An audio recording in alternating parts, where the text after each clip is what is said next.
So part of it was like almost critiquing me saying, dude, you need to start introing your people a little bit more. So this is what my AI Steve generated. On air, the 60 seconds. Welcome to the Renaissance Circle. I'm Steve Muskal, CEO of Itogen Certanti, and I've spent the last 40 years at the corner of AI, chemistry, and drug discovery. Today's conversation is a special one for me. My guest is Jonas Lee, a scientist who came up through the same laboratory I did at UC Berkeley, the lab of Professor Sung-Hou Kim. Professor Kim is one of the legends of structural biology. His lab trained generations of scientists who reshaped drug discovery. Jonas and I didn't overlap in the lab. He arrived about 12 years after I left. But we're connected by the same intellectual DNA, the conviction that if you understand the shape of a molecule, you understand how it behaves, how it breaks, and how to fix it. Jonas has had a remarkable career, postdoc at Caltech, scientist roles at Amgen and Janssen, and then a front row seat at one of the most ambitious bets in proteomics, Encodia, which was trying to do for protein sequencing what Illumina did for DNA. We're going to talk about all of it and what brings us back together this week ahead of the Kim Lab alumni reunion. Jonas, welcome to the show. Watch outs and... Thank you. Right, so, AI Steve. So yeah, AI Steve generated an intro for me, which I may or may not use, but I thought it'd be kind of cute. So Jonas Lee, nice to actually meet you. So it's pretty funny. We interacted via email because I saw you posted a bio for a Sung-Hou Kim alum meeting that we're having in August, and I didn't know you live like just a few miles where I live down here in Southern California. And I said, why don't you come in the studio and we'll do a pod? And so you show up, right? And of course, parked in my parking spot. Text you, get out of my parking spot. We walk in and I'm just like furious, setting up a ton of stuff. And you're like, what is going on here? I got to look over you. Probably, have you ever done a podcast before? Nope. Good. First time. Well, what I like to do is just sort of do a quick intro, but I'd love to hear you intro yourself. So you heard briefly what my AI Steve's generated in prep, but how would you describe yourself? Who's Jonas Lee? Okay. I think the AI Steve inflated the ego too much. Unfortunately, set the bar too high. No. In reality, I'm pretty low. But anyway, so me, Jonas Lee. Okay. I was born down in Orange County. But ironically, my dad kind of lost the job during 80s, so they moved to South Korea, which actually was the opportunity for him, or more lucky part for us, because that's when the South Korea had like huge economic boom. Okay, so I didn't know that. That was in the 80s? Yes. Okay. So that's when the house price goes up by 100-fold, or the company begins to become international. Yeah. Yeah. So Bring the mic closer. Okay. Yeah. Not you closer, mic closer. Okay. Yeah. I grew up in South Korea for until middle school, then came back to the United States, East Coast, around Maryland suburb. Okay, so then pretty much grew up there until. I'm sorry. So you were in the suburbs there. Was that because your parents were in biotech or a pharma? Oh, so my dad kind of got a job in pretty much back then. Obviously, you will remember, but a lot of the younger people won't remember is that he worked in a Korean company, then actually changed his job to an American company called Sprint. Oh, yeah, telecommunications. Yes, but probably Gen Z probably don't know the name. Does Sprint doesn't exist anymore? Nope. So I think they got acquired several times and the brand disappeared. Okay, so about 10 years ago. So was he an engineer? No, he was. Actually, his life is actually a lot more colorful than I am. Okay, so but he started as the marine biologist, but could not find a job, so he actually became the petroleum engineer. And yeah, so that's the reason he kind of lost the job during 80s, during the Iran, same situation as Iran. Yeah. Iran-Iraq war and the oil embargo or those stuff. So during the Reagan era, the oil market collapsed and he could not find a job. So that's the reason he moved to South Korea. Okay. So Well, actually, that's really interesting. I want to come back to that, but keep going because I went to Colorado School of Mines and petroleum engineering was like the really top tier. They were getting just huge salaries upon just graduate.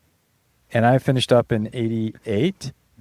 So that was past that era, right? Yeah. Okay, so I guess I didn't see the collapse. I didn't realize oil embargoes affect petroleum engineers because I thought they were always really high paid. Yeah. So that's the reason, kind of. But actually, that actually gave him better opportunity, as I told you before, because he actually moved right at the.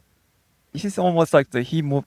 It's almost equivalent to moving to Beijing around 2000. Okay.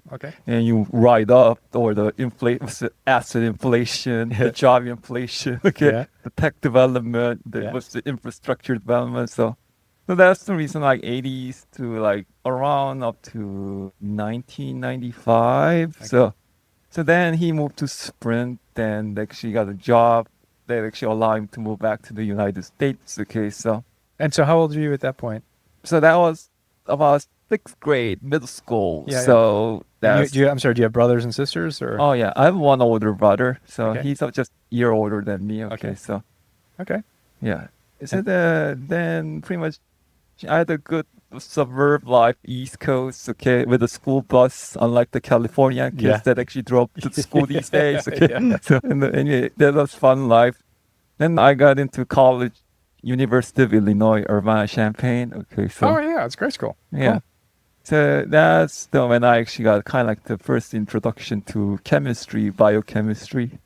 Like my very first research was shooting laser onto the protein molecule to do the unfolding, the energy landscape studies to predict the protein structure. Although those things never worked out. Okay. So it was a scatter experiment. I didn't know they did that. Yeah. So back then the UIUC was famous for first one to actually kind of trying to map the energy landscape of the protein folding. Okay, so the pure chemical, physical way of how to predict the protein structure, which never worked out. Now everything is AI. Well, no, but that's a classic example. And you throw a high energy laser, even if low energy, still it's high enough it's going to disrupt the structure anyway, and I'm surprised you didn't just denature or shatter it. So the way they decided to do it was that they shoot the IR, was the infrared, to actually raise the local temperature to blow up the protein, and actually use the tryptophan of the fluorescence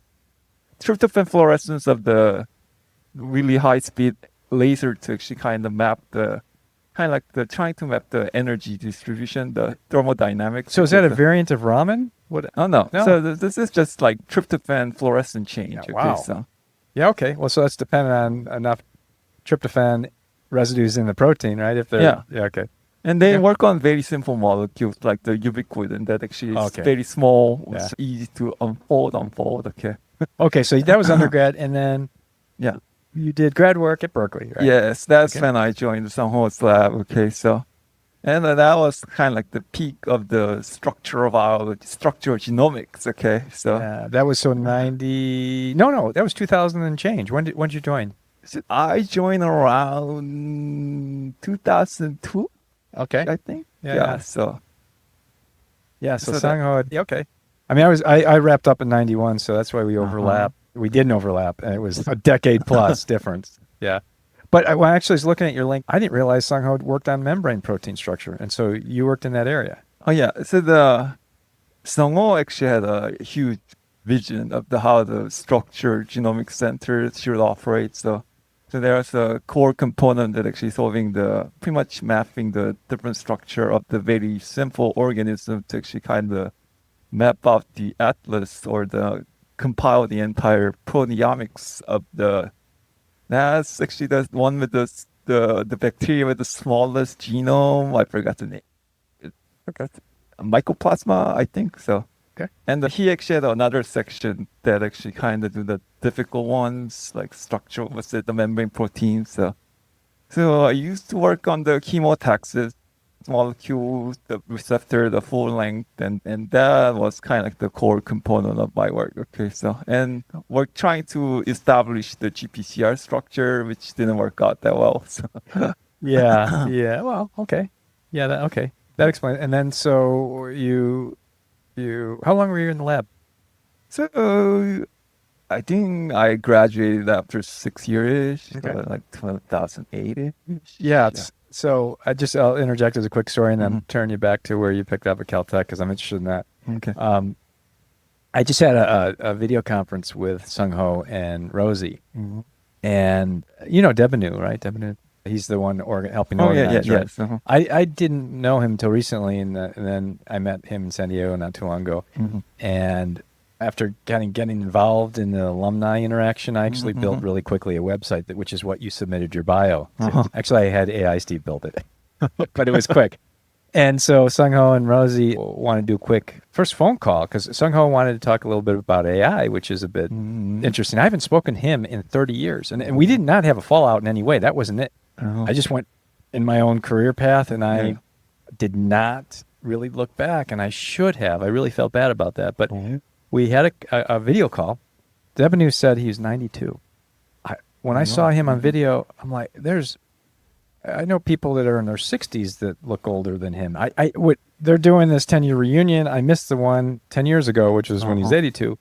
I'm sure there'll be one for 102. This guy is coherent. I was really impressed. And same Sung-Hou. I mean, literally the same pause and thoughtful and ask questions. It reminded me so much of the days that I had when I was in the lab there. And as I mentioned to them, I really regretted not interacting enough with the other people within the lab, which I should have, but that I didn't reach back over the years. I should have. I can't believe I hadn't. And have you had much contact with Sung-Hou since? I was in the last. Oh, you went to Lum. Yeah, okay. Yeah, but 10 years ago. Okay, but have you talked to him periodically in the time you've left? Actually, no, because my life pretty much turned upside down and Oh, become so okay. busy. But Yeah. just kind of like you, okay? Yeah. I didn't have like any kind of fallout. No fallout? Yeah, Actually, yeah. I respect him too, okay? But for me, it was even around like the last reunion, okay, that's when things just took off and Yeah. PT, okay, Yeah. the work and all the other stuff. So Well, that's why I mean you're very modest. So you went to Caltech, then you said I don't know if it was Amgen then Janssen or Janssen then Amgen, but that's big pharma.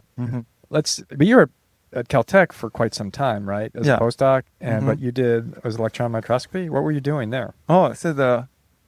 I kind of continue with the structural biology, the membrane proteins. That Sung-Hou actually was really nice enough to connect me to one of the legendary membrane protein structural biologists called Doug Reeves. Okay, Yeah. so he was the kind of like the pioneer that actually solved the ABC transporter structures as well as some of the like very simple ion channels. So I joined the lab, and it took me about 4.5 years to actually finally hit the ABC transporter structure. Well, okay. So that was the reason I interjected in the story, because when I had the video with Rosie and Sung-Hou, Rosie said, "So how long were you in the lab?" And I never really like to talk about the fact that I did my Ph.D. in a little over 2.5 years or so. Mhm. And Sung-Hou started sending me the conferences, and I mentioned the Gordon conference I joined him at, and so I had some opportunity to do that. But so really for that last half year, I wasn't really much doing thesis work. And then I started a job at Molecular Design, and I hadn't written my thesis yet, but I wrote it in the 6 months I was there, and had to chase down the signatories. And I was telling Rosie that story, and Rosie said, "Well, you left and you didn't even get your thesis signed yet?" And I said, "Yeah." And they were both looking at each other, and I was like, yes, and I was kind of somewhat embarrassed, and I was saying, "Yeah, I was only there about 3 years." And they were both looking at each other, and I don't think they internalized that was such a short period of time. To me, it was long because I was cycling so quickly. Mhm. But I made the point to them that there's zero correlation between how good you are and how long you're in his lab. In fact, if anything, the people who are very productive, and so I cited Mike Milburn as an example. He was there 5 or 6 years. I'd probably correct me if I'm an alumni, but he was incredibly productive. He was on the RAS structure, the science cover, they corrected it and all that stuff, but very productive. and he was there 5+ years. I thought I was fairly productive, but not near as productive in terms of like structural work. I did a lot of AI and a lot of like novel stuff, but it was a very short period of time. The key was to get into a field or into a job, and that he sprungboarded me into molecular design. And so he got you into, well, you got yourself, but he helped you get into Caltech. But you made a decision to either go industry or stay academia. And you could have stayed academia with those credentials, you know, Illinois, Berkeley, Caltech. Why'd you decide to go into the next pharma? Oh, actually the major reason was that when I tried to apply for academia jobs, that's when all the jobs disappeared. Oh, I see. So, yeah, it become like super competitive. So even with like the first author science paper, after applying about like 50 positions, I only got like one interview. That's great. Wait, so you were first author of science on a membrane protein structure, and the academics were turning you down. That's why academics need to be just totally reassembled. Reassembled. If I remember correctly, when I was applying for the R01 job, Yeah. that was about like 2013, 14-ish. Yeah. So there was actually one of the most shocking thing I found out was that one of the position I applied was the UC Santa Cruz. And so the funny thing is that the UC Santa Cruz actually kind of like posts all those seminars, the interview seminars. Yeah. And that position I applied, there was 100 candidates giving the seminars. That's like crazy. almost like 3 seminar per week for like 20 weeks like straight. Okay. That's crazy. That's Santa Cruz. Well, your Santa Cruz was highly competitive. Then you started to apply to pharma. What happened? How did you go from academic? I was actually applying to both sides because this is the kind of like my last year. There was about like 2 other postdocs that actually was exactly same position as I am in my Reese lab. Yeah. So there's a what's it? I forgot his name. That's okay. You had other people who were competing. So that there's a Italian guy named Gabriele Belloni. Okay, and he eventually got a job in the academia, University of Texas. He has to wait out almost like 2.5 years for that. Wow. Okay, applying like non-stop. Okay. For me, I was always kind of like the person who's more flexible on stuff. Okay, so I was kind of like applying both academia as well as the industry. Industry wasn't that much nice either. Okay, so the situation was actually kind of compounded because it was around like, that was about like 2014ish. So the economy wasn't that super great either. So so the first job that actually only person that actually gave me an offer from industry was. I'm sorry about that. Okay, so, well, moving on from Santa Cruz, you found your way into Amgen first, and then Janssen. So Amgen. Yeah. Even for like industry job, it was pretty hard. And I was actually really lucky that I actually got like high value company like Amgen actually hired me in like one shot too. So see the modesty. Yeah. You're working in a very specialized field. There aren't many people on the planet. Oh yeah, that thing too. Not many people on the planet who work in that area. So regardless of that, but you worked on were you working in membrane proteins as well? Yeah. Okay.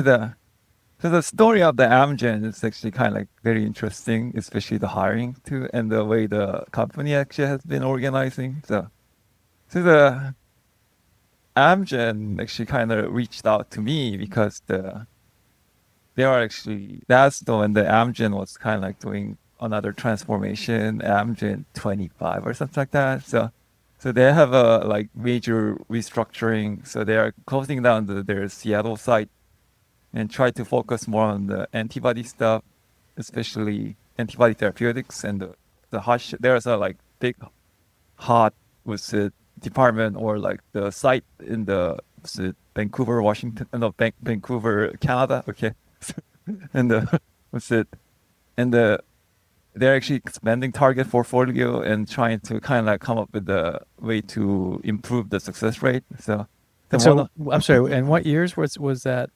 So that's about 2013, 14-ish. Oh, okay. All right. Because you said 25. I wasn't sure if that was fairly recent, but no. No, that's the Amgen 25th anniversary. Oh, I gotcha. Yeah. So they obviously well established then, right? Yeah. And then, did you work down here in Amgen or up north? No. So the Amgen, kind of going through it. So the Amgen closed the Seattle site and trying to expand to South San Francisco. So that's the reason they are hiring a lot of people. And one of the things Amgen really wanted to do was actually kind of like trying to increase the therapeutic success rate. So they're actually going a lot into the genomics. Okay. So they actually bought some company called Decode, I think, some Icelandic. Yeah, I remember that. Yeah. Quite well. Yeah. So they are actually kind of like turned all those small Icelander into pretty much guinea pigs. Were they doing trials in Iceland? I didn't know that. So it was just using their genetic data because it was well established, right? Yes, it's very well controlled with the homogeneous genetic population with the entire genome pretty much mapped along with their phenotypic data, or was the cleaned up, so that's kind of like the what do you call it? Kind of like the gold mine of the data, was the data engineering or data mining. But so at that time, it was thought to be that way. But I'm kind of curious I don't want to interrupt the story too much, but that doesn't prove to be true. No, in large part because there's a ton of other confounding factors. Not the least of which the microbiome is a critical aspect that's often ignored, right? And so, and then the dietary elements, and there's the toxicities of the environment, all that stuff. But so, did you think, did Amgen characterize? I don't want to speak. You don't speak on their behalf, but did they ever characterize, or did they divest from that Decode group, or is it still part of the entity? So when I was there for like 4 years. No, that was kind of like the peak. So they're really pushing hard to actually kind of like see whether or not they can get anything out of it. So, and the reason it actually kind of too lucky on my side was that the Decode found out a lot of phenotypic biomarkers, and about like third of them was membrane protein. Gotcha. So they need structure. Yes. So they need somebody with the good expertise in like producing these molecules in like larger scale so that they can use it for pretty much tool compounds, like pretty much for like immunization for typical targets, membrane protein targets, as well as the kind of like small molecule screening, as well as the like lot screening section. Okay, so yeah, it's too bad that population was not, and I could be wrong, but was not metabolically dysfunctional and overweight, because otherwise Amgen would have been on top of these GLPs at the time you were there, and it'd be a whole new world. Yeah. Their whole was actually kind of like where I say that they was. I don't want to just go blindly promote them, but they do have a good foundation, right? Oh, Amgen's a great company. Absolutely. So I'm talking about the Decode is actually really well controlled studies too. So unlike the like 24andMe, just a mess of data. Most big pharma, they have their shit together with these kinds of things. There's a lot of money, a lot of thought behind acquisitions. It's not just like just done. I mean, it's not like what you're seeing today with hyperscalers and AI and acquiring companies and .com boom. It's not like that. Pharma is very thoughtful with this stuff. But so it was a cool time to be there, and then you jumped to Janssen. Yeah. And how did that work? Did you want to go, or did they make structural changes at Amgen? Actually, no. The Amgen.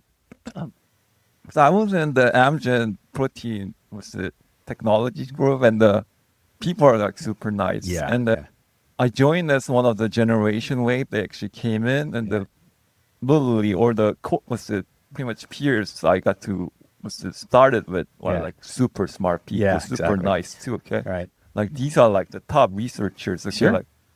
Like pretty much all the other ones actually have at least like super high end like top tier journal publications and good reputations. Okay, but then eventually after like 2 years, when I started, the Bay Area was somewhat reasonable to live. Okay, but at least the rent was under around 3,000. Yeah, okay? right. But by the time my third year in Amgen, the landlord is asking for like 4,500. That's crazy. Yeah, but big inflation. Yeah. yeah. So unless you work in like tech earning like 200K plus, then there's technically no way to afford to live there. Right. Okay, so that actually kind of put a lot of pressure. I did actually ask a lot to my director, and they were willing to relocate me to Boston, which didn't happen because they actually closed the Boston site anymore. That happens a lot. Yeah. Okay. So yeah, whatever the reasons were, but you actually then later joined Johnson. It was Janssen. Was that down here or up in the Bay Area? No, it's down here. Yeah. Okay. So I'm from the obviously, San Diego. if it's up there, then I probably didn't took it. Okay. Yeah, exactly. Because it doesn't change anything. Okay? Exactly. Well, you never know. I mean, they might have different schedules, but yeah, Johnson down here, I know well. And so, how many years did you spend there? So I spent about like 4 years in Johnson too. Yeah. So the J&J, that other than I want to hop into the San Diego County real estate market. Yeah, exactly. Because that was pretty lucky time too. Okay, so that was actually like probably like only time I knew was the San Diego County real estate price was dropping.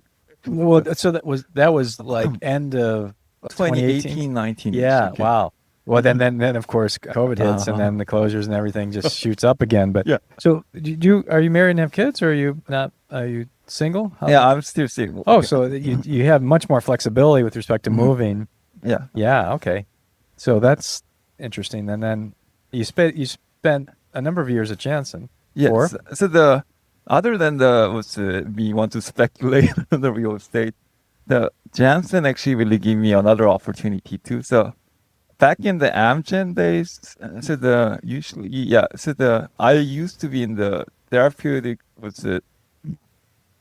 department that actually kind of do the molecule generation, so production side. So, but usually at least in the Amgen, the hotshot groups are usually people who actually work on the designing molecules and doing engineering. So the Johnson & Johnson group that I joined, the Janssen Biotherapeutic, I was joining to something called New Platforms and Technologies. Okay, Nice. so they are actually doing a lot of these cool antibody engineering. So doing like a lot of cool display, like pretty much like library design, like compound library, the DNA library design to actually kind of do the sequence search of the pretty much different antibody molecules, those kind of stuff. So that's the reason I was like super attracted to it. So the kind of like at the end, near the end of the Amgen years, I did a lot of pretty much begin to transition a lot into the pretty much antibody therapeutics development. Okay. So back then it's still like pretty hot, especially although things have moved a lot to China. But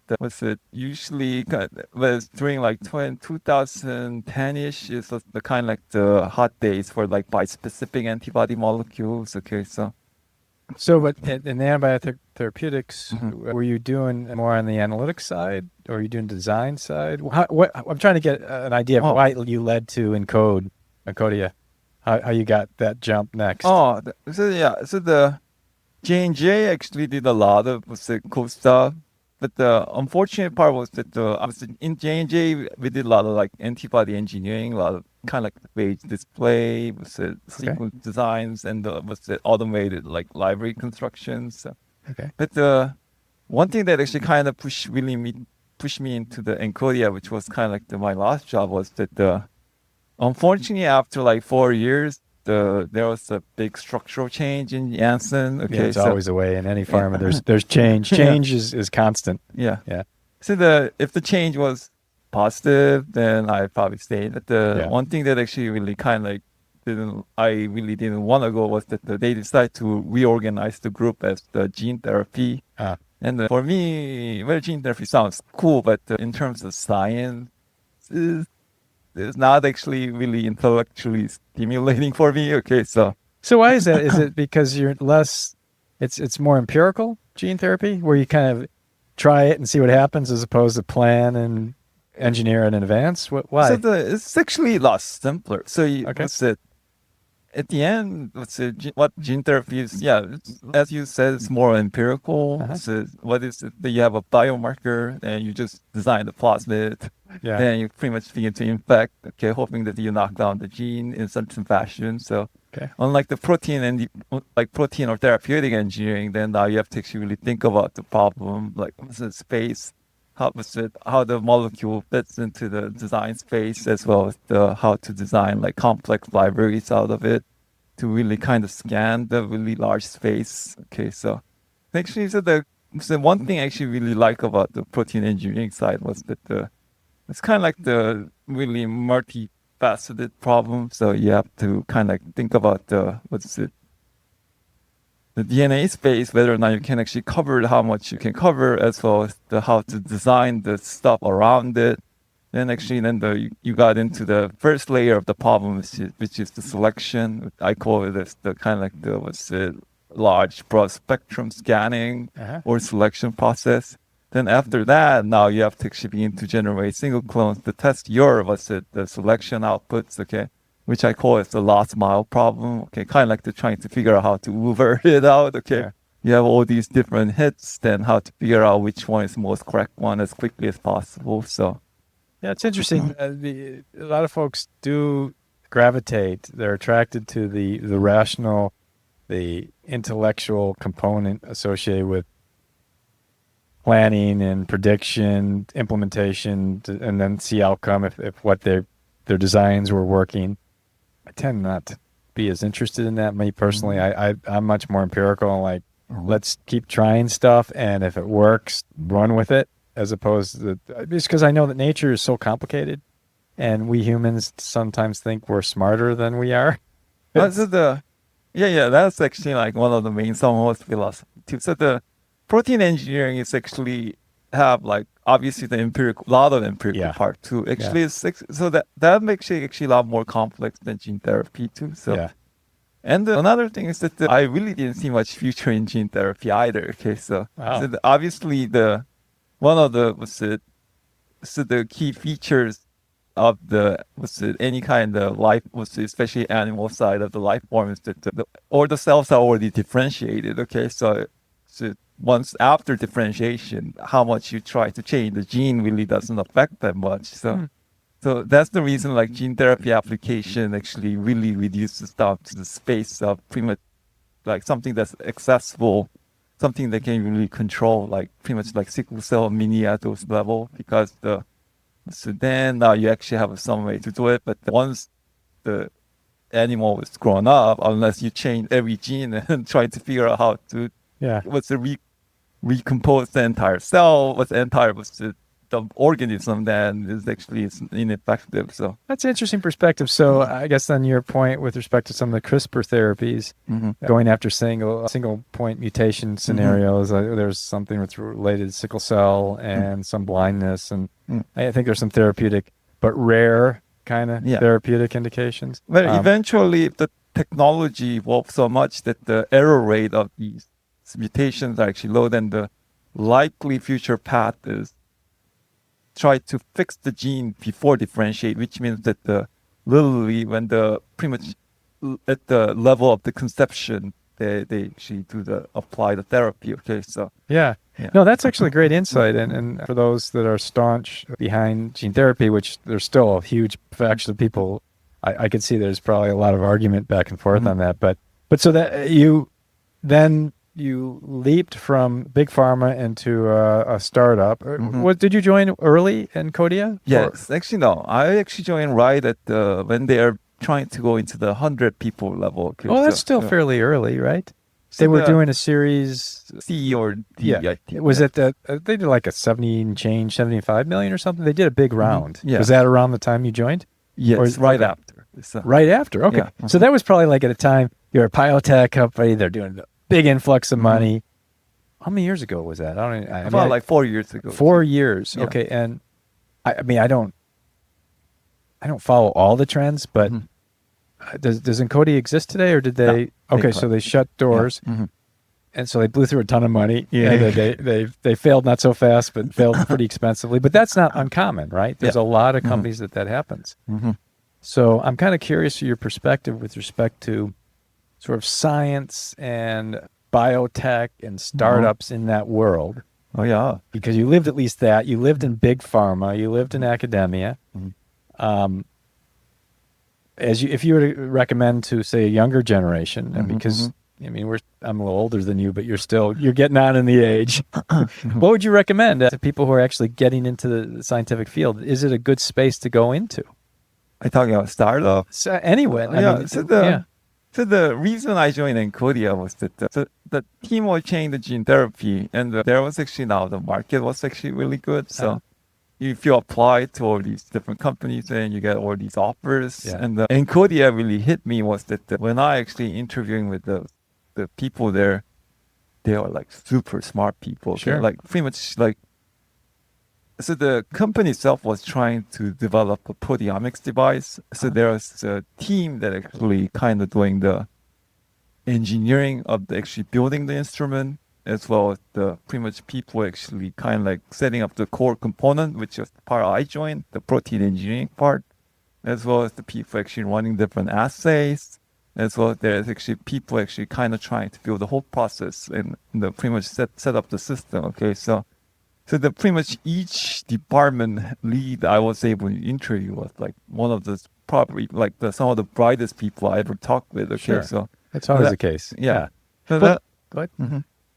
so that was the kind of like one of the major driving factor that I joined the kind I of see. like Encodia. Okay, so and I joined as the kind of protein engineer, trying to figure out specific protein molecule that actually specifically recognize the sequencing end of the molecule that actually we are designing. Okay, so I'm sorry. So it was protein therapeutic company? No. Oh no. So what? So you encode for some reason. So what? I don't know anything about the company. oh so. yeah, so way actually our CEO decided to approach this kind of like the proteomics mass parallel protein sequencing was actually trying to embed the kind of like do the Edmond degradation on the surface. Okay, so you have with the single molecule Edmond degradation on each surface and trying to recognize the molecule and kind of like transcribe or kind of like put it into the DNA format that can be actually taken out, amplified, and read it using the NGS. Okay, so. Well, okay. So for those non-scientists, you're encoding a DNA tag, right? Yes. And so you're going to PCR it up to get what that is. But what I assume, right? Yeah, so in the process, so the simplest way to say this is that you try to recognize the N-terminal acid residues using some way with some kind of DNA tag that actually telling the like alanine should be like what's it AGA DNA, okay, or like what's it like threonine should be like GGC. But I'm sorry, I just don't get something because first of all, are these proteins that are bound to some surface? Or not? Are they free floating? Yeah, so they are bound to the surface. They're bound to the surface? Yeah. Okay, so you're tagging at that N-terminal side.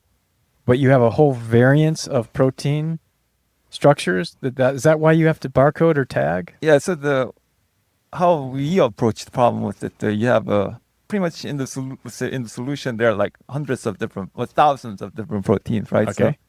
So we actually kind of barcode each molecule to tell that what molecule is. Then after that, we actually begin to do the reverse transcription type style, kind of like you have a protein recognizer that can actually recognize the certain amino acid at the N-terminus. And pretty much that molecule actually carries the DNA tag that can be transferred into the whole stack right next to it, okay? To actually kind of tell you that this barcoded molecule at this location has like this amino acid sequence. Okay. Okay. So there's something a fundamental assumption that Okay. that I'm missing. Uh-huh. Okay. So you're starting with some broth of proteins. Where do you get that from? Do you pretty much that's for anywhere? Okay. So especially our goal was to actually kind of get it from the human plasma. Oh, okay. So let's say you spin down plasma, you kind of lice things up, you get all these different proteins. Now what? And then more importantly, what are you searching for and what is your plan once you find it? Oh, so the goal is not to search anything. So the goal is you have a whole spectrum of proteins from human plasma that actually going to embed it onto the surface with the individual DNA barcode actually tells you that this molecule, this protein is related to that barcode. Okay, yeah. Then after that, we actually begin to put two molecule, the protein recognizer, N-terminal protein amino acid recognizer that can actually recognize different amino acid. Well, no, before you made a big jump. Okay. So you have all these proteins from the broth, from plasma. They're fixed to solid support. Yep. You tag them. You say molecule. Are you talking about small molecule, or are you talking about other proteins that look for protein-protein interactions? What are you looking for? So my goal was to actually generate the protein molecule that can actually recognize the N-terminus of each individual amino acid. Okay, so the N-terminus of each amino acid, when you use that phrasing, you just, that's my ignorance here. okay. Are you solid support binding the proteins in any way, or is it always going to be somehow, well, N-terminal could be buried in the protein. Oh, yeah. So obviously you denature it and pretty much make it. So huge thing I didn't get there. So I skipped over quite well, shit, yeah. I mean, and I'm moderately technical. I'm sure 99% of the people listening to this have no idea. I just have to cut this out. But so you at least kind of have a strip, a long peptidic chain, which I mean, cut it up too. So you snip it up? Yeah. Shit. Well, then you're not going to have the proteins back in the state. Okay. So anyway, you get the N-terminal bound to solid support. Your tagging is going to be a function of the amino acid that's that N-terminal amino acid. Okay. Now what? Because you've got these like different fragment sizes bound that have their corresponding tags. And the tags could be pretty simple because you only have 20 amino acids. Yeah. So you don't even need these long DEL-like long tags. It's simple DNA tag. Yeah. So we have a protein that actually recognizes the specific amino acid at N-terminus, and we actually fuse them with the DNA tag that actually can be transferred to the barcode.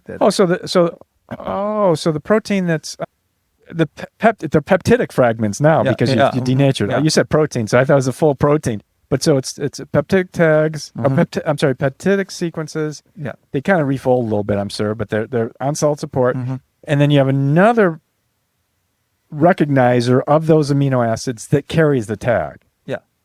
Okay, so it's basically a protein amino acid or a protein amino acid sequence type recognition that at best you are tagging up. Okay.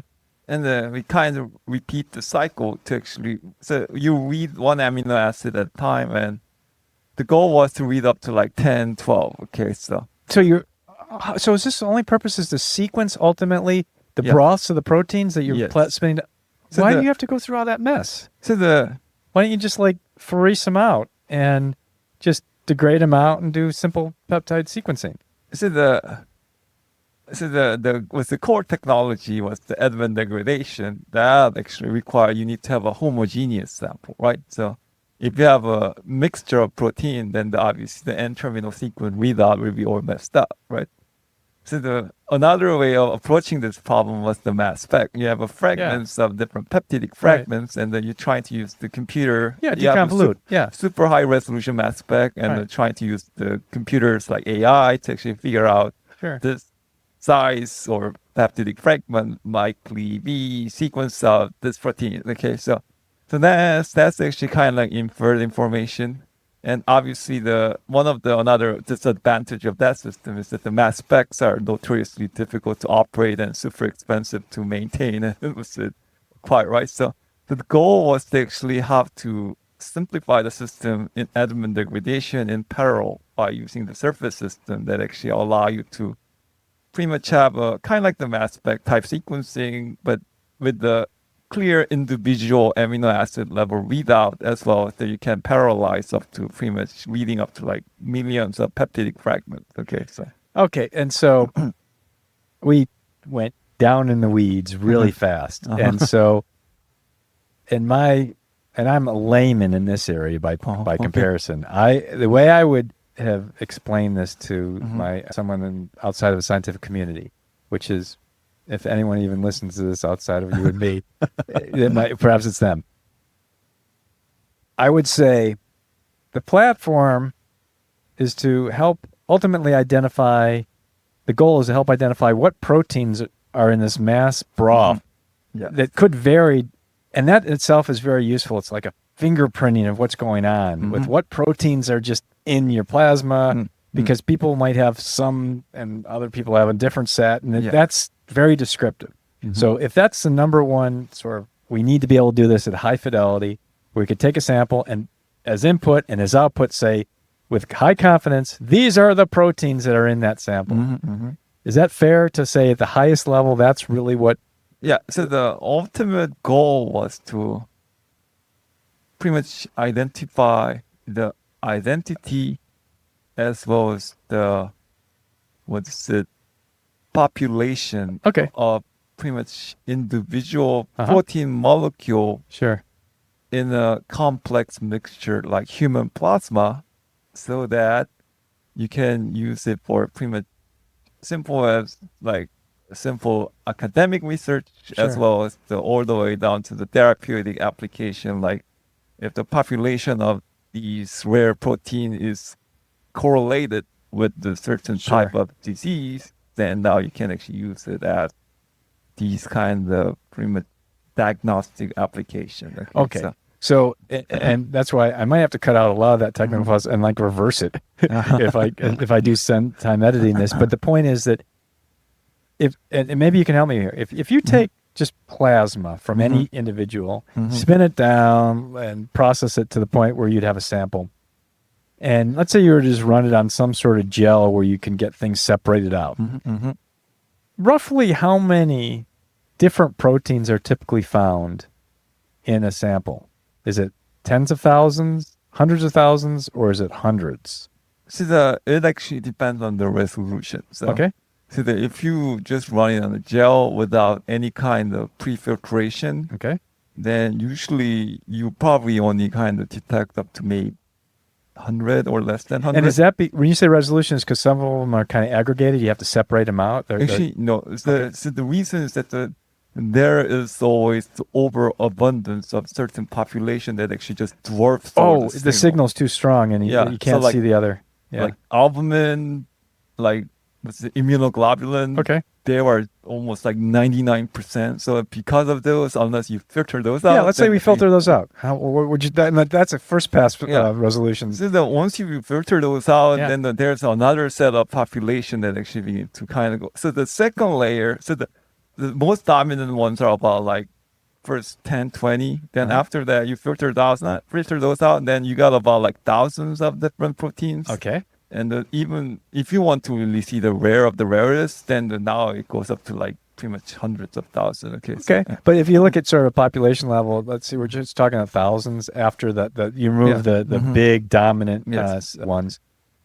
How would you say those vary typically, not only amongst an individual at any given time, like in the morning, your blood might look different than in the evening, or it's over a week or two, but between individuals, how much does that typically vary?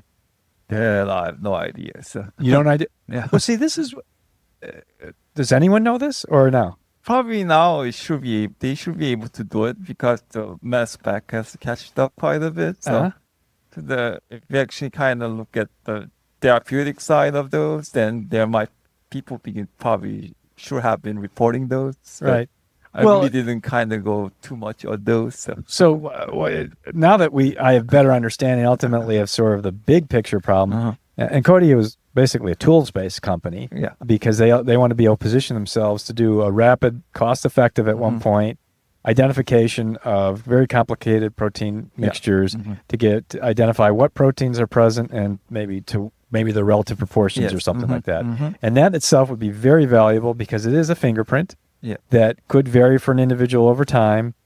It could vary as a function of people taking a drug or their diet. I mean, even though that probably would never be looked at. I mean, it's usually drug.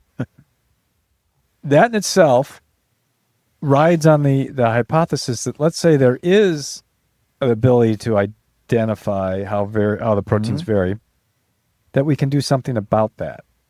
And so because it's so deep in the chain and because it's a tools-based company, if at first glance, let's say, I always say, would I invest in it?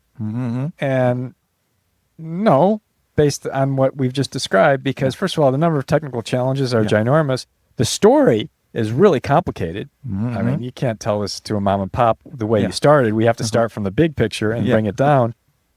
But it's still so far away from, how does this go from this entity, startup company X, to high value down the road to either, I mean, if you're ultimately just trying to sell the pharma as tools or biopharma, it's still very limited space. I mean, it doesn't have, the total available market, I think, is pretty minor. And so kudos to the CEO and other parties at Encodia who have raised even 75 million. Because, I mean, maybe that was during the heydays where people were just throwing money at anything. But that was a highly complicated platform story.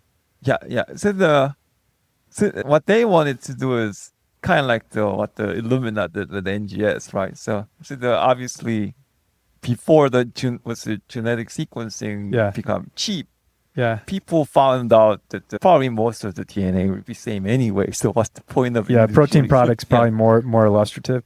And so the goal was that the reason the Illumina and the DNA sequencing become really kind of blown up is that the cost went down and people actually was able to do it on individual, like pretty much every point level, and found that now we are actually seeing different like unique properties based on this. You can make correlations. So that's the kind of like the goal of the CEO, was to actually kind of get the proteomics down so cheap that whether or not people like academia as well as the pharma begin to catch on it. So actually that's an interesting angle in terms of a pitch to VCs. The CEO probably said, look, Illumina to DNA sequencing is Encodia to proteomics, and that's maybe a pitch like that they could raise some money. But let's just rewind and ask you a question. I mean, because right now you're looking at the world now with different eyes, and you've had a lot of experience in all these different areas, structural to,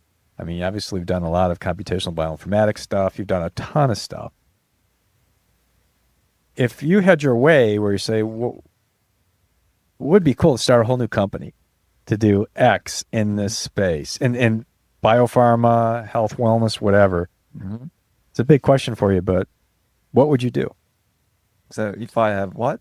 If you were to say start your own company today, and suddenly I remember someone saying, what if you had all the money in the world and you could do whatever you want? What would it be? And people always question, well, I don't have all the money in the world, and let's dismiss that part. Let's just say start with an idea.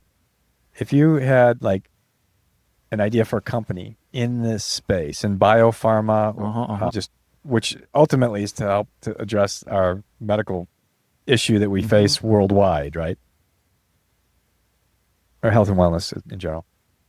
What areas would you think would be most promising to go after? I mean, you have a lot of experience in these, right? So I'm curious what your thoughts are. So that depends on what your goal is. Okay, so if you actually look at from just pure value perspective and the high chance of success.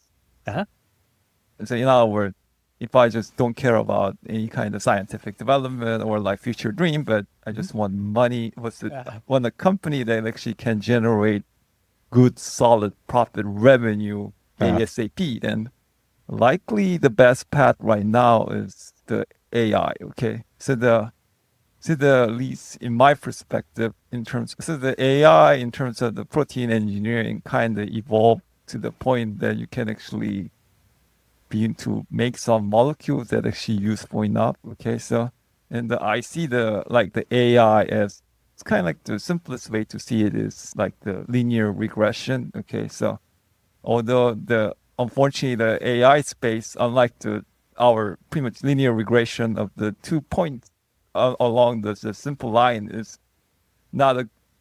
it's not equivalent to those, but the complexity of the dimensions are so high that there's no way to visualize it.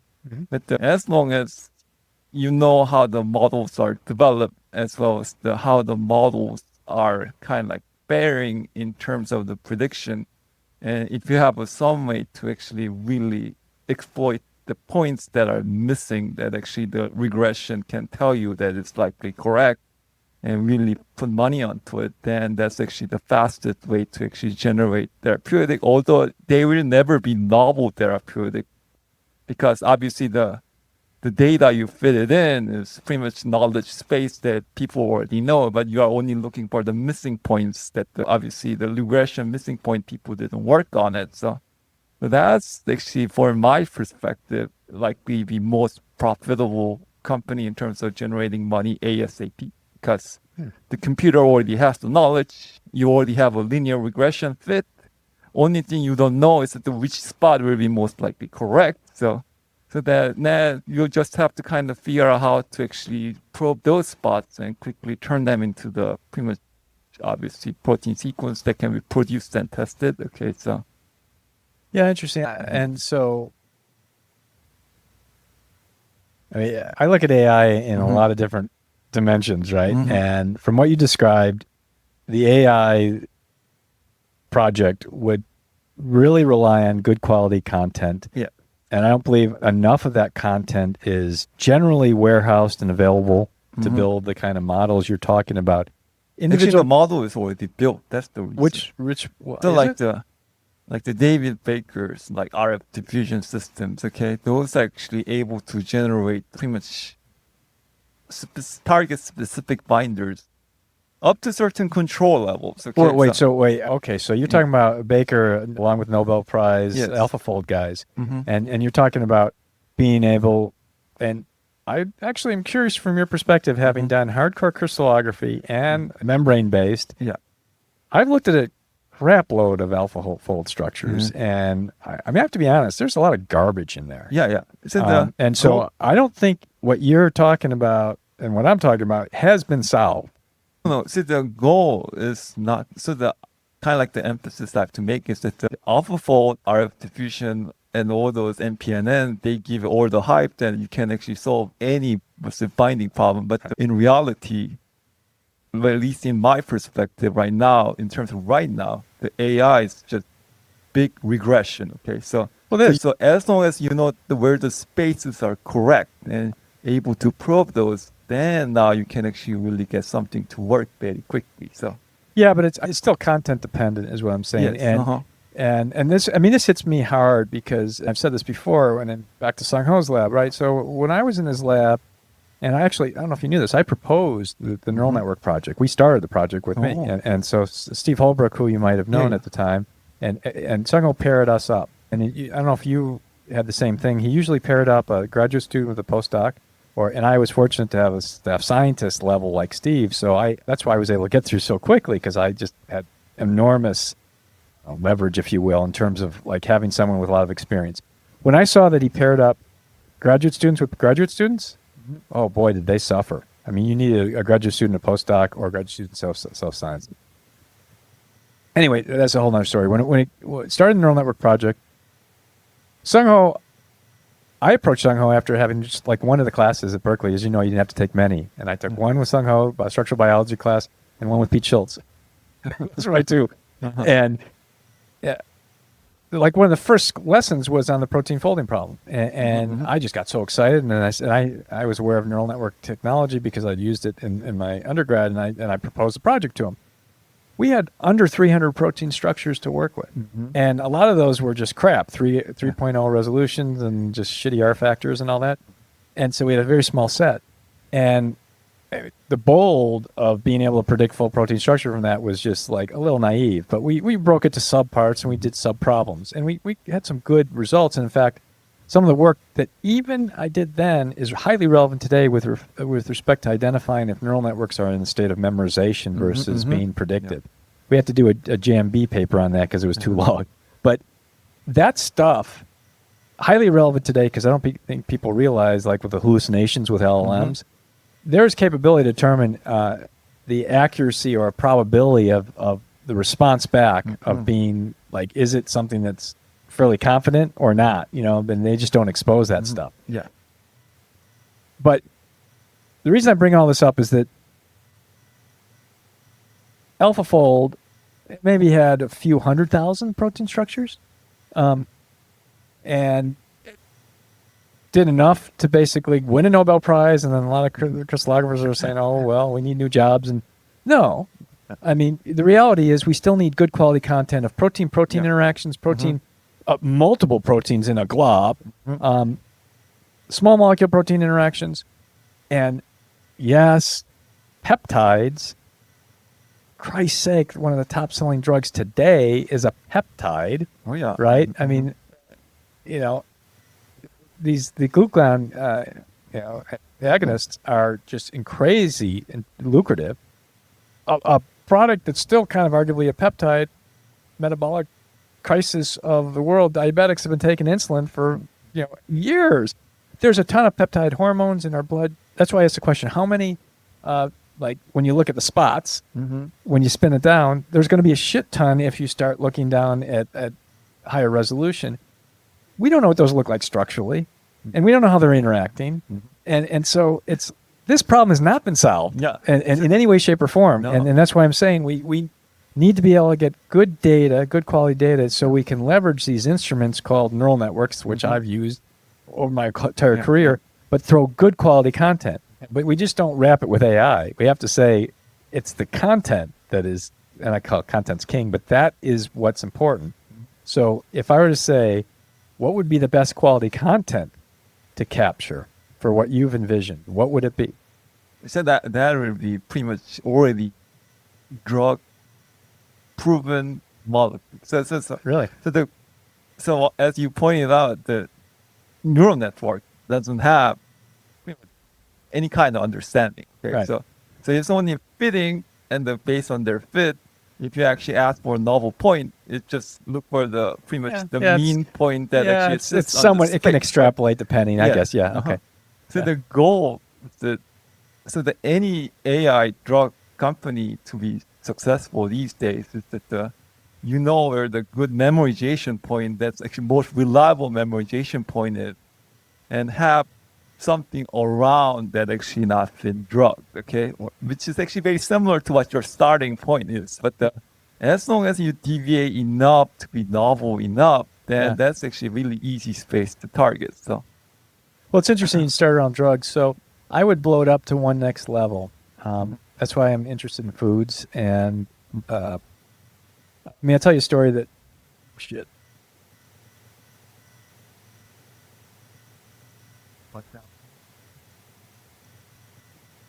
Right. Okay. So this the story that I've told a number of times, but you've never heard it, I'm sure. So when I was at Affymax, Alex Zaffaroni told us the story, and he's prolific. Alex Zaffaroni started Elza, or the patch company, patch delivery. Elza was his last initials, ALZA, Alex Zaffaroni. Right, and so he started Affymax. Affymetrics spun out of Max when I was there. Xenoport, several different companies. Okay, Symix. I don't want to list them all. A lot of companies. He told us a story about he was a natural product screener, and he said, look, most drugs came from nature. We just modified them in one way or another. And as a natural product screener, he just said, look, he had to go out and get as many drugs as possible. Many nature sludges as possible, and screen them to find maybe the next drug. And so his limitation was samples. How could he get those samples? And so he approached the Coca-Cola CEO and said, look, you have a great distribution network delivering Coke throughout the world. I want your drivers to scrape the bottom of their shoes, put in an envelope, send it to me. I'll screen those muds and sludges, and they'll be the next multi-billion-dollar drug popping left and right.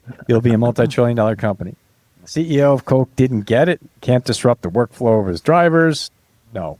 The reason Alex told us this is he was telling us this concept of fail fast, and think out of the box and be orthogonal in your thinking. I think Alex might have actually started fail fast. I mean, the concept. You've heard that a lot. Yeah. So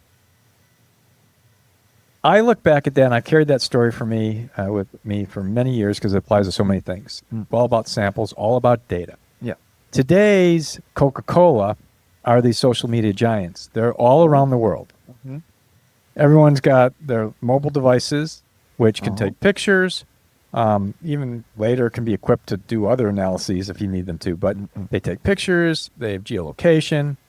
People post pictures of their foods. They talk about what they do, their lifestyles. A lot of people post their medical outcomes. Some people post their blood runs. I mean, it's just crazy. And a lot of these AI folks get that data as well. That's an amazing repository of data that is like natural product screening, but in silico world.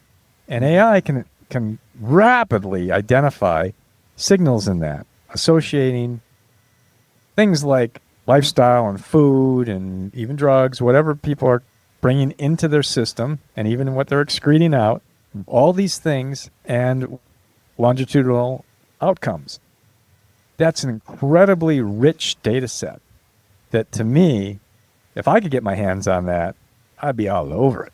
Because I know that just the data I collect just on me, incredibly valuable. I collect Oura Ring, 8 Sleep. I'm tracking the foods that come in, imagery, and the macros. I wrote these apps to extract from visual analysis macros, all the content that goes in and out of, my brain, geolocation, vacations I take, all this stuff. And I can draw strong correlations between things like, well, what's my physical performance? Is it improving or decreasing my HRV? Is my sleep improved or not? Am I ass with my family or friends, or am I like happy even despite stressful situations?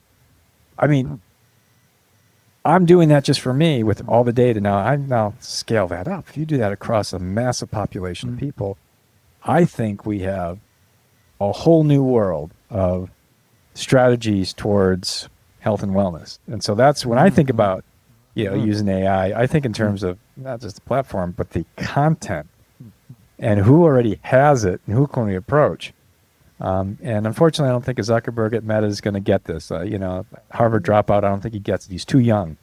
I mean, literally, when you see people, their demise, you start to reflect. And a lot of these multi-billionaire trillionaires are too young.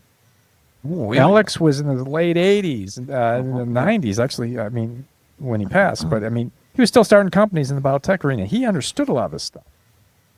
One of his plays was, he called it the smoking delivery.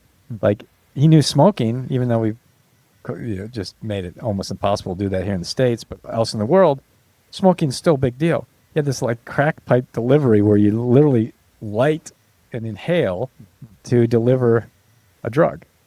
Because, you think about that, people are used to having that kind of mechanism for drug delivery. So he always thought in terms of what's the most realistic, practical in terms of identifying new substances, but also then getting people to consume or take them.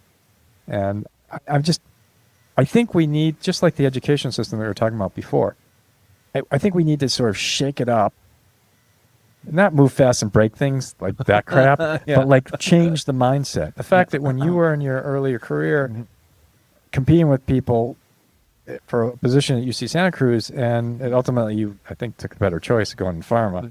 Maybe not, but I think so. It's insane. The fact that the number of medical school seats is limited and we have fewer doctors, insane. The fact that you have a pedigree of education. I mean, you look through just look at your LinkedIn. Obviously, U of I, Berkeley, Caltech. What crap? You throw Amgen and J&J in there, it's like, what? There are very few people on this planet who have the experience you have in those various companies. Yeah, I know you're modest, but the reality is there aren't. There's some people that, as one of the articles I wrote, there are people that could be the next Einstein, the next Edison, the next Curie, next Pauling, but they just don't have access, often to even good foods, let alone like good education. But they have curiosity, and now we have the ability to bring that to them.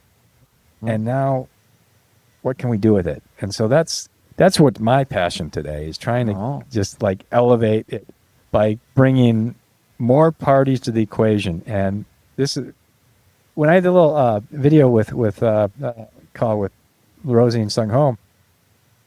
You're going to attend, right? Are you going to go to You're not sure? You got to get up there. I know. But if I can make it, then they're 100%. But there's like family issues. Oh, yeah. But that actually kind of not was to uncertain. So the once it passed like within 3 weeks boundary, then I get like 100% clear. Oh yeah. Well, no, I get that. I mean, I missed the one you went to, and I regret it because I was too busy, and I'm just like, well, the guy's 92. I can't believe I hadn't talked to him for 30 years. But when we had the discussion, he said, yeah, we want to do sort of seminars, some sessions, and he's have some people give some short presentations. And I think they just delicately asked me, well, do you want to give a presentation? Yeah, sure. I mean, I started the damn AI project with you, so I go, we're in the world of like AI. There was a Nobel Prize in the field that we worked in, that we started years ago. But then I asked what other sessions, and every session had like AI this, AI that, AI this. And I'm like, ooh, this getting a little redundant, don't you think? You know, so we have a call this Friday to see what those sessions are. But there's some big names that are attending this. Like, I mean, I never met Church, but big name. I've seen Sussman's name all over the place, right? He's running an AI company too. Sussman or Church? Church. Is he?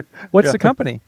So the antibody was an antibody design company, okay, based on the AI. Okay, so they claim that they have a good stuff, but I'm highly doubtful.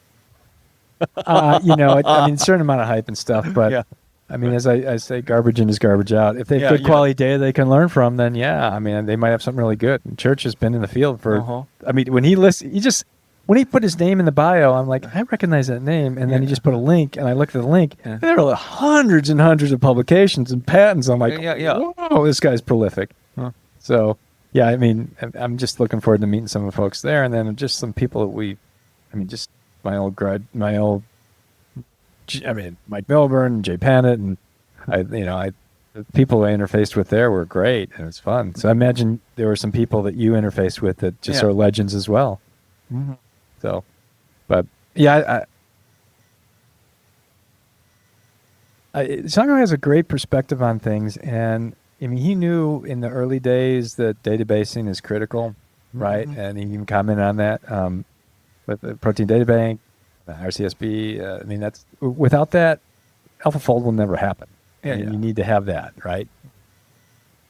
The central databasing concept is, to me, a very unfortunate consequence, or the lack thereof, in why we are in the state of affairs we are, at least with pharma. Every pharma thinks they're doing something different, but they're all very copyists. They all work on the same stuff. One of my roles when I was at MDL was to visit every one of these companies, and this was before cell phones and stuff, and we would talk about their projects, and we'd go to meeting rooms, and as a young chemist where I still had the mental acuity, I could see in the whiteboards all the chemistries were the same. And of course, because all the synthetic organic chemists were trained in the same way, they're same chefs, and they had the same starting materials they could buy, so they're going to make the same molecules. The targets, they're not going to work on areas without hypothesis validation that they haven't read in the literature already. So it's like they're all working on the same targets. And they're like, no, we can't show you what we have. And it's like, really? And so sharing data, never going to happen, but because they think they're too overly competitive. But if pharma could ever learn from the software world, as soon as pharma started getting big with software starting to get big with open source, boom, that's where we are today. I mean, I plotted this out before with GitHub repositories. Crazy exponential growth right around the time AI started to just like get off the charts. Google published the Attention's All You Need paper. They just gave it out there. And we have our entire U.S. economy is making a bet on basically LLMs. That's largely stemmed from that, right? And then, of course, all the content that exists on the internet and stuff. It's crazy, but you sometimes have to share information in order to get everyone to benefit. And I don't think pharma ever gets that. No. Amgen and J&J almost have 90% target overlap. Oh, yeah. I mean, you know that because you were the both, right? And I think the open source kind of like data sharing will likely happen, but I don't think it'll be United States. But I'm expecting it more likely to be China. Biotech get bigger. So because just like the DeepSeek, when Alibaba went to open source, like the biotech will probably face same revolution on the Chinese side. So yeah, I totally agree. And it's really interesting. We started a new database. A collaborator sponsored it, and now I'm exploring other parties to look at it. And it's in the GPCR space. And we start with most current literature, even like patents that are brutally difficult to curate. Because at Idigen, we curate databases, right? And so we have Chinese patents and Korean patents. And it's like ones we in the past would not have even looked at because we couldn't translate them. Well, now AI helped us translate it. The chemical structures are the same, but we wanted to at least read the text, right? So we've been able to build up a pretty solid set of data for hot GPCR targets, and now we're working on some other subclasses that are still very relevant. And as I explore some of this with some of my clients, I don't want to reveal the content, but I want them to be able to assess, is it similar or identical, or does it overlap with what they currently have? So I just whipped together, I can't believe I hadn't done this decades ago, where you basically compose a fingerprint around a molecule and a biological data point that's irreversible and that you can't decode it back to the chemical structure, but you basically get like things like smiles, canonical smiles, or INCHI code for the small molecule, UniProt for the name of the target, biological measurement types, and a biological value, and a kind of a hashed like string. You look at it like there's no way you could get back to what that is. I'm fine providing that to anyone within my client base to say, look, this is a data set, and here's a utility that makes your version of your content in the same way, and I don't even have to see what you're encoding. But here's another utility that can do a % overlap between what I have and what you have, and you just give me back the reported number. Duh. I mean, it's like, why didn't I do this decades ago? And this same kind of concept, every pharma could do. They could say, here's our fingerprints. There's your fingerprints. They can't reverse them back. You're not giving away your even your target space. And you just say, how much do we have in common? And if J&J and Amgen did that across their repositories, and they said, holy shit, 80% of ours are overlapping. We kind of know that because people tell us, but what? Really?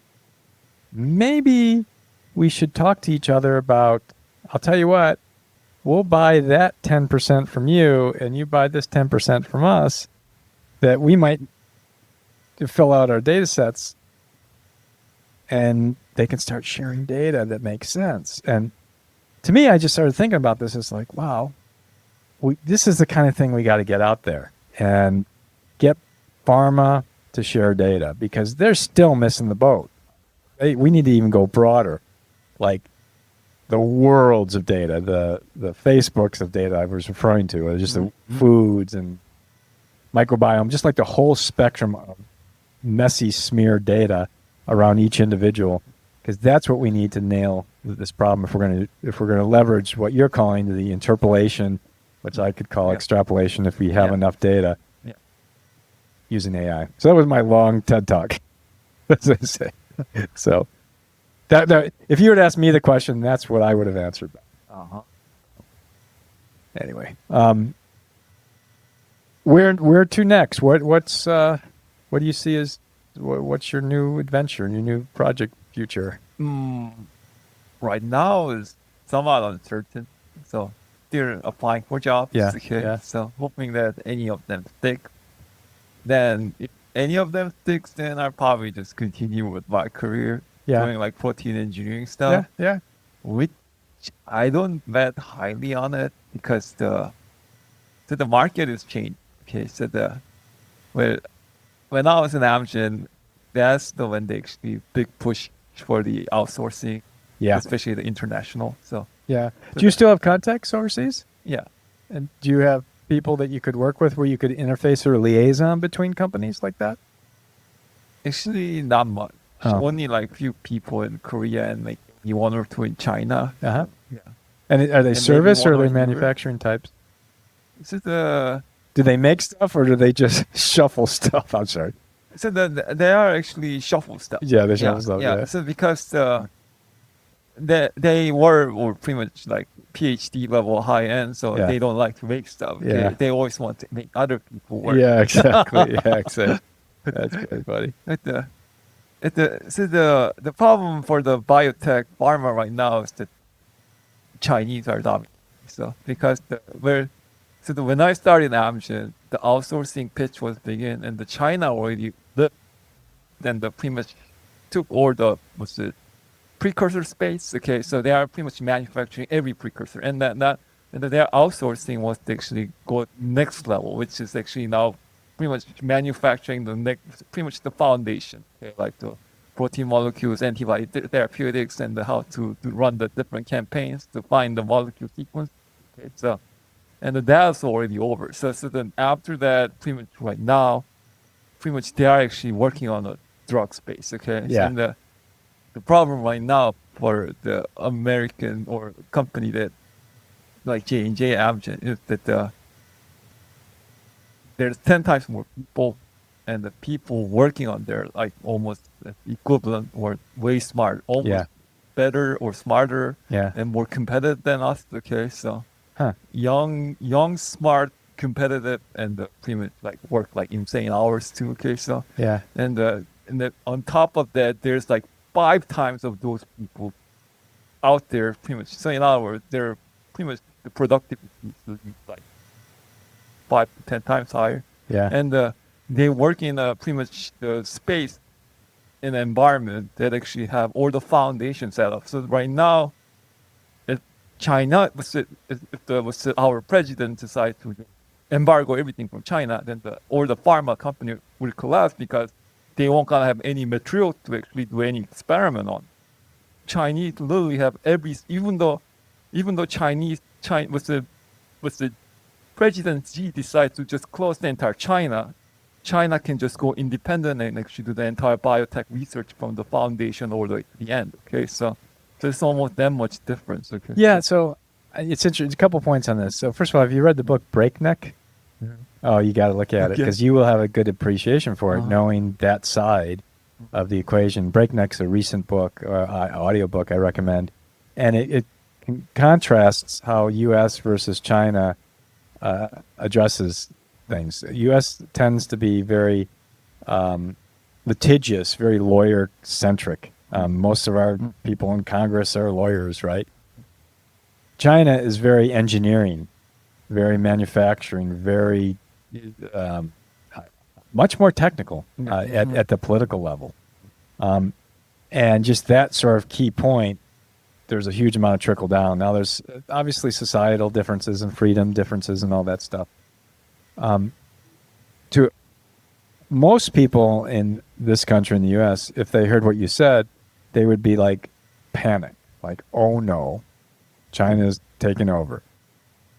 When I hear that, I'm just like, well, like, bitch, let's dial it up. I mean, and I've always been that way. I don't ever look at someone who's just like off the charts, ridiculously good at something and say, oh, well, woe is me, or, or like get racist or anything like that. No, I mean, just like, okay, let's find ways to work with together because clearly, we're going to learn stuff from them and they're going to learn stuff from us. And there really shouldn't be a us and them. You and I have both worked in a field where pretty much our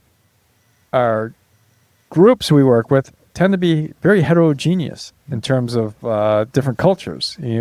Rarely do you see like someone who was like first generation or multi-generation born just in the United States, like came off the Mayflower, that kind of thing. And like all the same group, everyone looks that way. Everyone looks different. Everyone thinks different. They've been trained in different capacities. Competition is really important with respect to education in one respects, but because it brings distills out like some real sharp people. And as you know, you work with a ton of sharp people. But clearly the China way on its own is not, it's going to succeed on its own. And the U.S. way won't succeed on its own. All empires fall. So we need to find a way for the countries to really learn from each other and work effectively together, and not us them one another. So that's just kind of one point. But bringing it to our worlds, there's might be opportunity for you in this. Right, and that's that. As especially if you have good relationships overseas, whether they're in Korea or in China, there could be entrepreneurial opportunities. Yes. Because I imagine in China probably wants also to be able to leverage some of the U.S. entrepreneurial spirit, which I know exists still in China, but there are different constraints. Yeah. Right. So the good thing about China right now is that they are mostly focused on the main stack. Okay, so the big money makers like the drugs and those kind of compounds. Okay, right. So fortunately the space outside of it, China doesn't care much because obviously you always want to go for the big fish and the guaranteed success. Okay, so and so what areas do you think the U.S. would be big on that China's not? There's some potential opportunity to work together.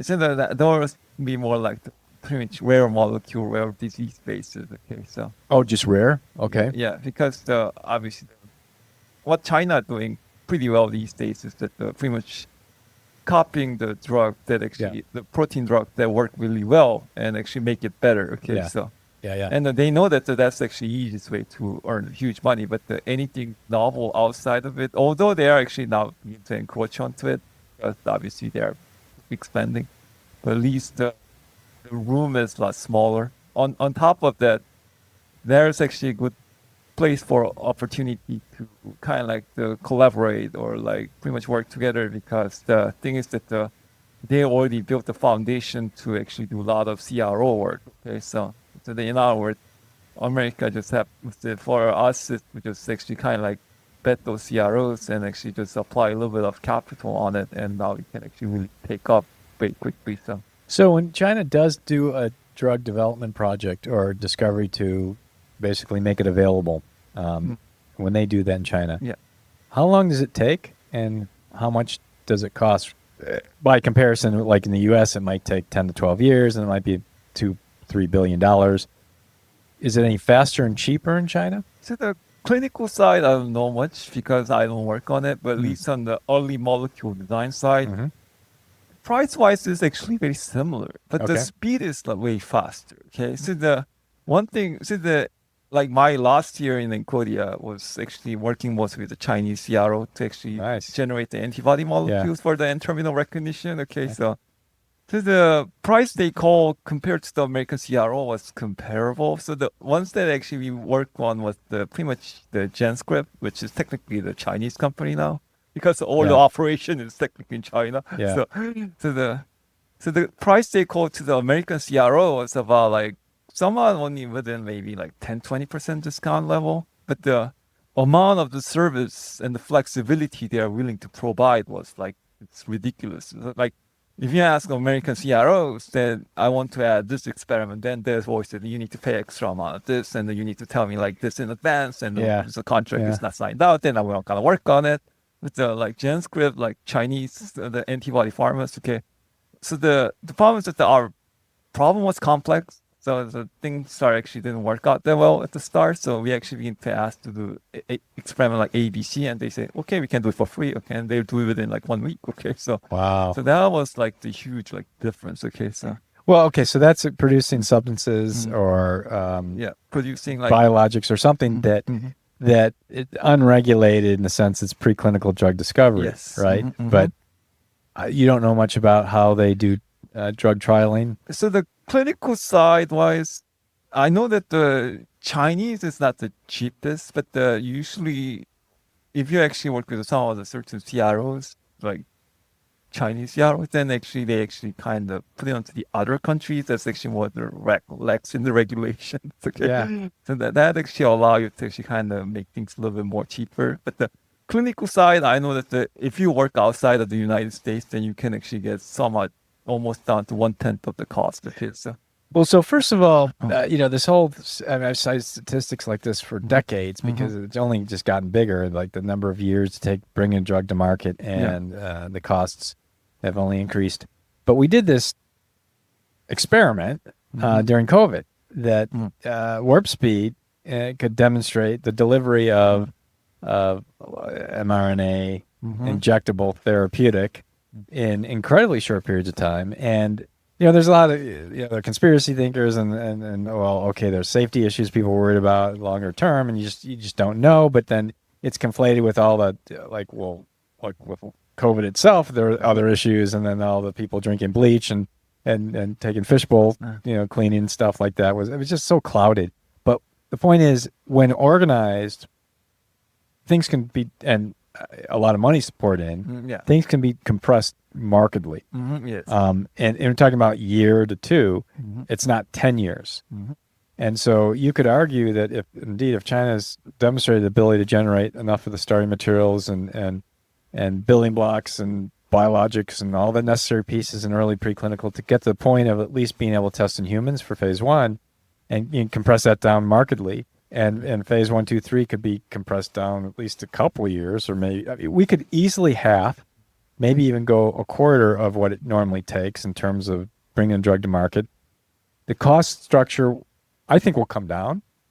And so here's my thesis. As soon as that happens, when you start talking, and there's resistance to doing that because patent protection today is, 20 years or so, and they can always find ways to extend it. There's resistance. If things got down to the point of like being able to cycle very quickly, generate effectively a saleable product in a very short period of time, the justification for intellectual property position, IP, starts to get thrown out the window. And you start to migrate towards what like the open source model is. And now it's just a matter of who can throw the most money into churning on the framework technology to build like these models and AI, but that in the pharma space. And so you don't have OpenAI yet. I mean, maybe it'll happen, but OpenAI going after Anthropic with respect to patent disputes. I mean, they're just like, hey, let's put out these models and let the market decide. And there are parties who say, you know what? The downfall of our healthcare is because of patent structure, the patent system. And if China ultimately is basically copying anyway, and there's no way to reinforce that, I'm from the position as well, and my father's probably turning in his grave because he's a patent attorney. Like, I think patents are very painful in a lot of fields, and I think that's one of the problems we need to address in pharma, but that ain't going to change for a while. So. Well, another problem is that unlike the COVID, which actually give you indication within a week, like certain disease. Yeah, you're right. The indication can go up to like years. So you're right. Yeah, that's always. That's an excellent point. I mean, it takes a while for the trialing, but let's face it, most drugs go after non-curative. I mean, as you know, the vaccines business was like shit before COVID, and it came up for a while and then it's come back down. Antibiotics, same thing. I mean, you're talking about curative stuff. Pharma likes chronic treatment. So like it's the pantyhose, the subscription model. They like to sell continuously throughout the lifetime, right? So unfortunately, I think most people don't recognize pharma as a business. I mean, it clearly is. It is. Right? But I think medical health wellness is way beyond just what drugs you're consuming. In fact, if anything, that I think should be reduced because I think we are way too medicated from a... the health and wellness actually should focus more on the prevention. Okay, once you get the disease, then life. Like my dad actually passed away from the cancer. Okay? And during the early stage of the cancer, the chemo, you don't have to go for lower dosage, and the life itself is fine. But once it passed like 3-4 years, then now pretty much you are not even living anymore. You're just pretty much under the drugs influence. So and with the exception of some cancers that are surgically addressed, and I think, I mean, I've heard statistics like most therapies at best give you 5 years, regardless of the cancer. But Nathaniel Gray, I don't know if you know him, he's a professor at Stanford. He and I are collaborating, and he said something the other day. I've written it up on one of my posts on this. It just stopped me in my tracks. He said, more lives have been saved in cancer by not smoking than all the chemotherapies, all the cancer treatments, everything ever done combined.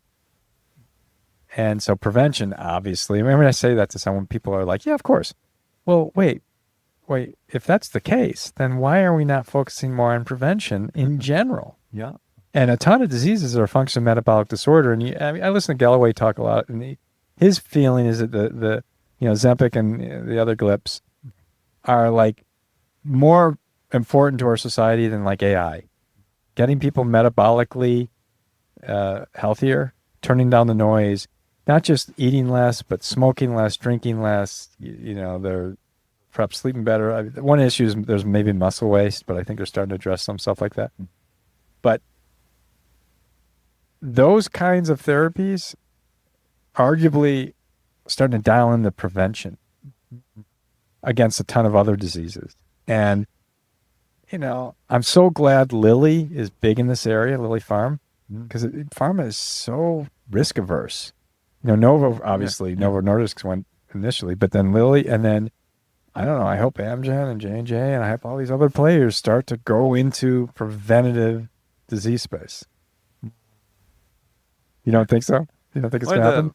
Prevention is always hardest to milk the money out, right? So it still could be chronic.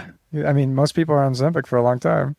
But those are people either already obese or people who don't want to, people who have other obsession, so the mental disease that they don't want to get fat. Okay, right? So, yeah.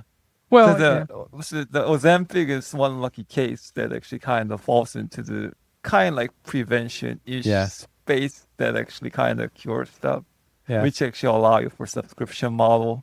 Yeah. But for example, if you actually make some drug that actually going to prevent you from getting a cancer, okay, it's highly unlikely you'll be able to convince enough people to take it too. So, because unlike your weight and obesity that actually have clear phenotypic marker, cancer that actually is probabilistic and that doesn't show any phenotypic trait until to the near malignant stage. You're right. It's highly it will be very difficult to convince people to actually take these drugs too. So, but there is a strong correlation between things like obesity and cancer, right? And lifestyle and cancer. Now, there's certain things you can't really control, like where you live. If you're by a dry cleaning plant and there's like TCE in the atmosphere, or your water you're drinking, or the food you're eating. But there are certainly, I think there are certain lifestyle things that can be addressed, but we have to fight this dopamine issue that people have. And I think Ozempic and other GLPs target pathways still unclear in some cases that dial down the want more. I want more. And, getting people off fast food, for example, that would be huge. But people don't some people can't afford it because they live in deserts, food deserts. But there's some people who can afford eating better. It's expensive to eat better, but they can afford it, but they just don't. And so getting them off that, sometimes you need to help them, not just spiritually and breath work and exercise, but like give them an ability to do that. And I think, Ozempic is an example of a class of drugs that kind of helps in that regard. But probably though, if there's one drug that actually can become like popular, like Ozempic, with some therapeutic properties that actually clearly relate to the phenotype, will likely be something related to the aging. Okay, so for example, if you take the shot every month and your wrinkle is a lot less, you're right, then out of the people taking it will be very successful. Okay, so and a lot of these longevity guys are all over that stuff, and I think there's a big hype about rapamycin for a while, and I think that's maybe come down a little bit. And I think nature has a lot of the solutions there that we just have to find, and we don't have to go and invent them ourselves. We just have to find them. There are some species that live a long time. Yeah, turtle. yeah. I mean, they're wrinkly as shit, though. I mean, I don't think you're going to go through the facial expression side. But we're not for the savannah and tigers always eating them. I wonder how long zebras would live. There was interesting, why zebras don't get ulcers. Did you ever hear of that phrase? No. I mean, you got to ask, how is it that you get a herd of zebra and suddenly there's an attack on one of them and they're all darting and running, and there's stress and cortisol's flying through, adrenaline.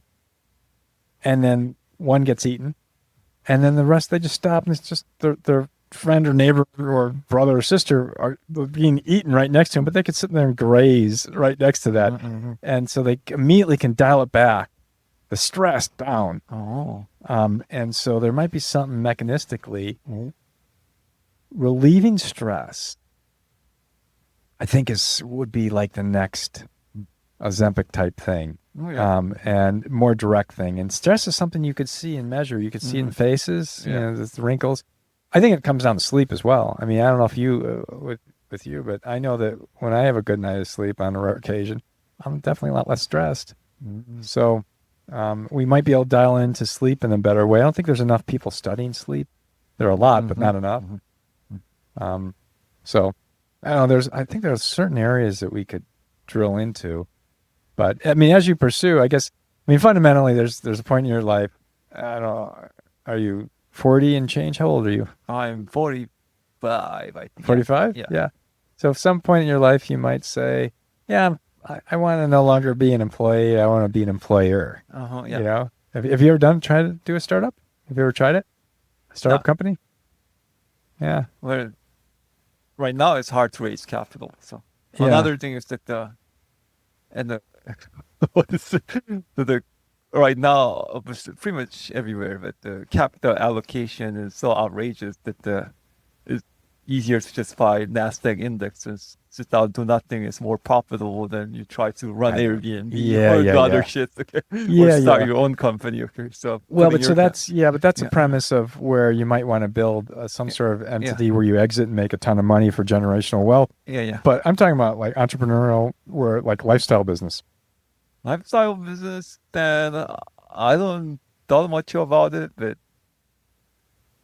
something that was that I'm pretty much planning, we're about to do right now is actually kind of like volunteering for pretty much doing anything aquatic stuff, like pretty much like paddling, like conservation, those works. Okay, so that's cool because then that's your you have passion in that area, a hobby, you enjoy it. Yeah. So and that's and your father started as a marine biologist, you said.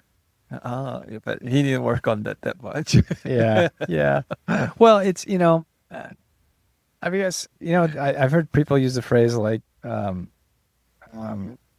Dow index and S&P 500 index and like a FICO score. I've added to that. Those numerical those values are like the destruction to our humankind, right? So I like to call it the capital misallocation. Because so here's the most funny story. So I have a good friend in Encodia, and he's actually really driven and smart guy too. Okay, so he tried to go into the Airbnb business around Kearny Mesa. Around Mira Mesa, and I have exactly same capital level as him, and I was just lazy. I just pop everything. You went index, everything on the BOO and QQQ, and I did nothing. Okay. And I'm like at least like 100% way ahead of him. Okay, so. No, and so that's a very important point, especially if you have play the long game. I mean, people argue you stay in index funds, it's always going to beat even the money managers and stuff. And people day trade are like nuts. I don't know why they do that. But I call it capital misallocation because obviously he thought hard, he's a smart guy, and he know where to exactly put his money on. Did a lot of research, and he worked super hard to actually get the Airbnb business operation. Okay, and for me, same money, just did nothing. Okay? And I'm ahead of him. So it's actually kind of now pretty much the reward structure is completely misaligned. Okay, so obviously you want to have a economy with a reward structure that your effort actually is returned, but if you're doing nothing, it's more financially higher incentive than people doing something that actually doing it right too. Then now the system has a lot of problems. So. There's no question. There's a dysbiosis in our economy right now, and I mean, just first of all, the information, understanding what's going on. People, even if they are thinking inflation is not present because they pull out the oil measure. I mean, that's bullshit. I mean, I don't know about you, but I order a lot on Amazon, and I've noticed a couple of years ago it was like, wait, how did my Amazon bill for the same things double and then doubled again? And it's like, even there's, I'm like, what is going, how do people not recognize there's inflation? And because they're being told there's not, I mean, that's not right. Is it, I think because there are people, and we're in a little bit of a bubble, and you are still, that just because the stock market has behaved in a bullish way for decades. I mean, let's face it, you started working in the mid 2000s, roughly. Yes. That's when you started getting, Yes. okay. I mean, come on. I mean, pre.com, actually since then, even though we've had some corrections with like 9/11 and the housing crisis, they've always came bowling back. And then now with AI, I think people's perceptions are, oh, the market's I'm always going to print 10, 20%. And that's like, no, it's going to adjust, people, right? So, I mean, take your winnings now, keep running it. But there will be a time when it's usually like every 7 years, there's something that goes down. Yeah. But your pal, if he keeps trying it, he might get something big that will go beyond what you have. But I come back to the point, when you get out of bed every morning, do you enjoy what you do? And if you're sitting there and just you stuck your check your stock portfolio, and that's like the biggest challenge of your day, it's a long day. I know, yeah. And it's like, I don't know about you, but I know when I work on projects where I enjoy and I'm passionate, time just, I lose track of time. Suddenly 15 hours disappears. And I mean, I enjoy it and it's fun. So do you enjoy what you do or what you're planning on doing? Or do you want to, if you were in a position where you could financially retire and you didn't have that pressure, and maybe you are today, but let's say you were at that, would your day be any different from what it is today? If you were financially like, it's not even a worry. This is if I can just put food on my table and keep the roof, then the one thing I would most likely do is actually go back to grad school and actually go to the most frontier research, most risky high-end research that are probably going to those, because I like to solve difficult problems. Really? Want to think in different dimensions. Wow, that's and pretty see cool. whether or not my previous experience can apply, test those. Okay, because obviously even still today, the academia is the forefront of pretty much the basic research. Okay, so yeah. That's interesting. But you wouldn't do it as a graduate student. You would do it totally different. As like a research director. You're way too experienced to be a grad student. So the thing is that it really likely be grad student because I do something entirely novel. So usually now the academia is pretty connected, closed door society. So even if you have previous research of certain ABC experience and I want to join this group where people don't know me, then they say, okay, I don't know you. I'm not going to give you the full-time job, okay? Well, I mean, I see a scenario where, like, I guess I misunderstood their position. Let's say, not say you win the lottery, but let's say you could pull in the grant money or whatever, and so you're self-funded. You go anywhere you want. You go to Oxford, you go back to Cal, you go anywhere and say, look, carve out some lab space. I mean, you've got the property. I can do some novel research. You're going to get the work. You're going to third of whatever it is, and have some students that come into my lab. You could, I mean, if I have like ample amount of like capital, like almost like anything past like 3 million, then I can start my own private institute. Yeah. Okay, so Right. So that's right. So that could happen. I mean, you keep investing in S&P, double. So ironic part is that the numerical value is going up, but as you pointed out, nominal value is going up, but the real value stays same. Exactly. Because I mean, you might have the extra 3 million, but then it costs $250,000 for each month for rent or something. Exactly. Yeah, I got it. Wow. No, anyway, this is fun. But I love. I mean, we talk about a lot of stuff, and what I'll do is let me just